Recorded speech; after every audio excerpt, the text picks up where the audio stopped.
If Psalm 23 could put on skin, what would that look like? Who would that look like? And the answer, of course, is Jesus. Jesus. He is the good shepherd. John 10, 1 to 21. Now, as we consider these verses here this morning, I simply want to answer three questions. Why is this here? What does this say? And then what do I need to do about it? Let's just look at John chapter 10. Let's figure out why is this here? Why is this here? Well, if you recall, when John gave us this gospel, the chapter and verse divisions did not exist. And so what that means is that John 10, 1 to 21 is a continuation of events which began in John chapter 9, verse 1. Jesus is rebuking the shoddy shepherding of Jerusalem's religious elite. That's why John 10 is here.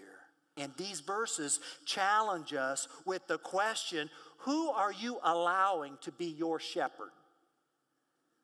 Who are you letting to lead you? You know who your leader is? Answer. Whoever has your attention. Whoever impresses you. Church family, you know this, don't you? There are other voices attempting to impress you and influence you and shape you. And these voices did not just exist in the world of John chapter 9. They exist in our world today. There are distracting voices who want you to make room in your heart for more than Christ. And those voices are not really in it for your best interest. They're in it for their best interest. And here's the deal. The false shepherds, the wolves, the thieves, and the robbers of John chapter 10 were not dressed like mafia gangsters. They were dressed like clergy. So Christ responds. He wants our attention.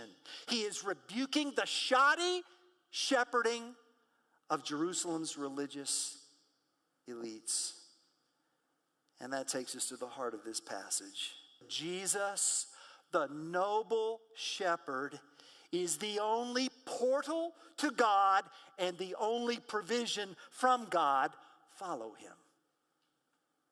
In verses 7 through 18, Jesus explains the parable. And he begins, truly, truly. He's defining reality here. I am the door of the sheep. And all who came before me are thieves and robbers. He's talking about the Pharisees and the religious legalists. I'm the door. He says it twice. He is the portal to the pasture. He and he alone is the gate and the entrance and the door to spiritual freedom and movement and space. There is and never has been access to God except through Jesus. He is the access point to God. So these verses these verses do not teach us that a bunch of shepherding options exist and you just choose the one that's right for you as long as you're sincere. That's not what Jesus says. Jesus sets the scene by saying, truly, truly, this is reality. There is a such thing as objective, absolute truth. I tell you, verse 16, one flock, one shepherd.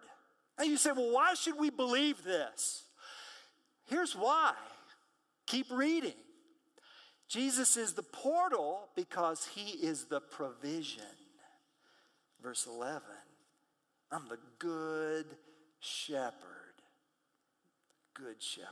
We're not talking about, oh, that was a good cup of coffee. No, let's go deeper than that. The word good is a word that describes a level of excellence. It describes a nobility. A shepherd like no other. A shepherd par excellence. The noble shepherd is the shepherd who will lay down his life for the sheep. Now what? And verses 19, 20, and 21 simply say, choose. It's time to choose. Scripture says there was again a division among the Jews. Of course there's a division. Of course.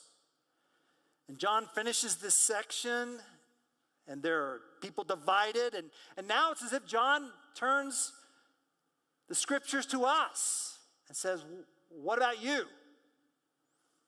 It's your turn to decide.